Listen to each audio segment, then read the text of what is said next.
we're talking New Year's resolutions. You may be giving yourself a bit of a pat on the back, getting through day one. But how do you ensure that whatever you've decided to do in 2015, that you actually stick with it? And, you know, you don't do what I was talking about, maybe put it off till Monday and then the following Monday and then just never happens.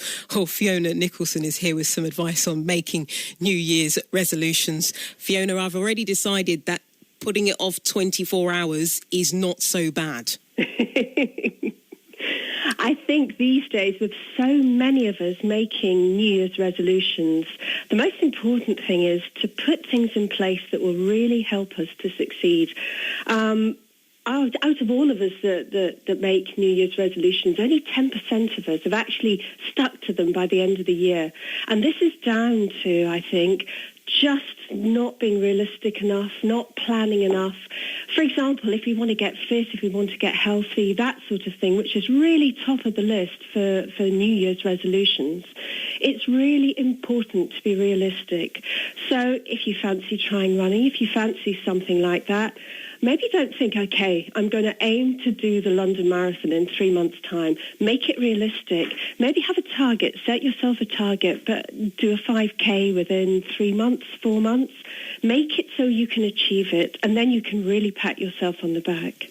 One of the things that I've found, because top of my list is to kind of get a bit healthier and lose a little bit of weight. Yes. But I've been poorly sick over Christmas, unfortunately, with the flu thing that's going around. Me too. It's horrid. And so we've got to this kind of, New Year's Day, and I'm not quite well yet, 2 octaves lower. It's okay, it's fine. Yeah.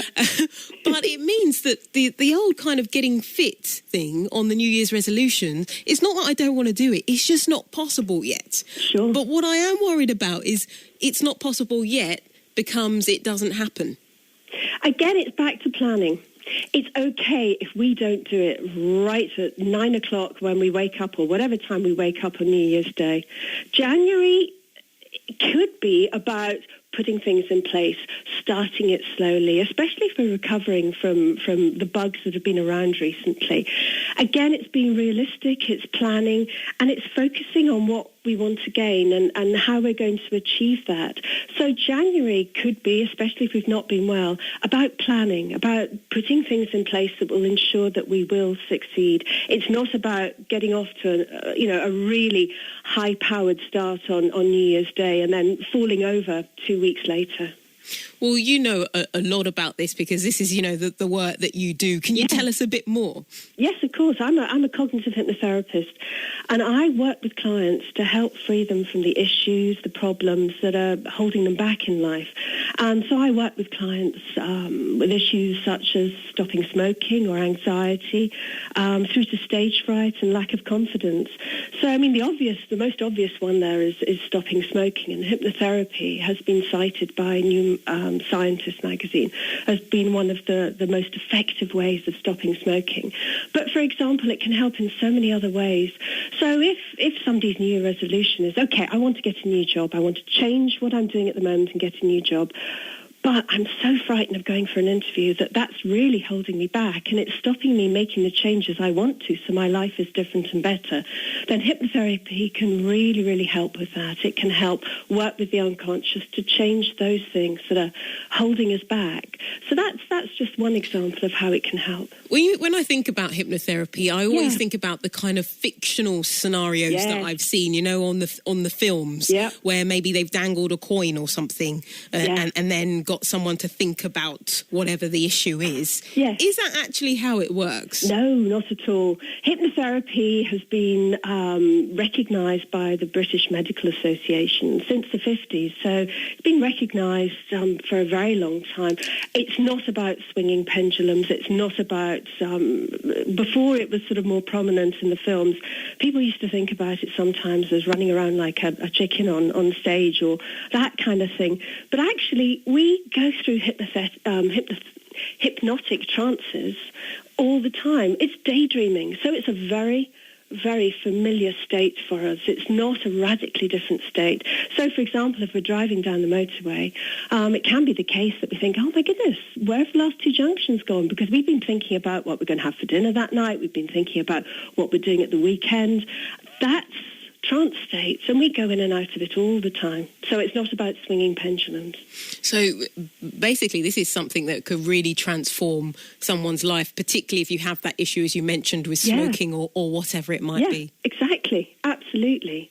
So it can be with New Year's resolutions a two-pronged approach. You know, people can do a lot of work by themselves, but if there are some real sticking points, then they can get in touch with professional therapists, such as a hypnotherapist, who can really help them change those things that are holding them back from achieving what they want to achieve in their lives. Well, you mentioned there about planning in terms of getting, a resolution down and actually acting through on it. And there is, as you said, the professional help, such as yourself, if you feel like there's a more serious issue. But I want you to give us just one last tip before you go. What else can we do to make sure the New Year's resolution you made at, whatever time it was this morning happens and you kind of see it through? I think it's about focusing on what you will gain, the benefits of succeeding, and whether that's a reminder of keeping on your mobile phone an inspirational picture of somebody you want to look like or be like, whether it's a sports person or just knowing that you can achieve things, you can be different, taking it baby steps and realizing that actually you can integrate it into your life, into your lifestyle. The experts say that after 21 days, it's starting to really become a habit. And also after 6 months, it can become part of our personalities. So it's taking those small steps, focusing on what you want to achieve and knowing that it is possible and being realistic and not beating yourself up if you don't do it all by the end of January. Take it slowly and you might be surprised what you can achieve by the end of 2015. Well, I tell you what, I think we should talk again, maybe on the 21st, because you said by then it will be a habit. Yeah, if you're doing it on a daily basis, again, those baby steps. You don't have to be doing, rushing around, or if you want to take up running to get fit, as I said, you don't have to be running a marathon every day. Then it is achievable. People can make a difference to their lives by small steps and integrating it into their lifestyles. And planning. What's your New Year's resolution before you go, Fiona? Mine is actually to walk more, which doesn't sound very exciting at all. But I know that by doing that, I can get my health up, I can get my fitness up, and for me, it's achievable. I can incorporate it into my lifestyle. So even though it doesn't sound that exciting, I'm not going to go and walk Kilimanjaro or anything. I know I can achieve it if I just take metaphorically and literally baby steps. All right, then. We'll keep each other accountable. I'll be checking your walking progress. Okay, and I'll let you know how my fitness regime is going. Yeah, you do that. Okay. Thank you so much. That's Fiona Nicholson, cognitive hypnotherapist here in Berkshire, giving us some advice on how to, make sure those resolutions stay and you just don't forget them in a couple of days.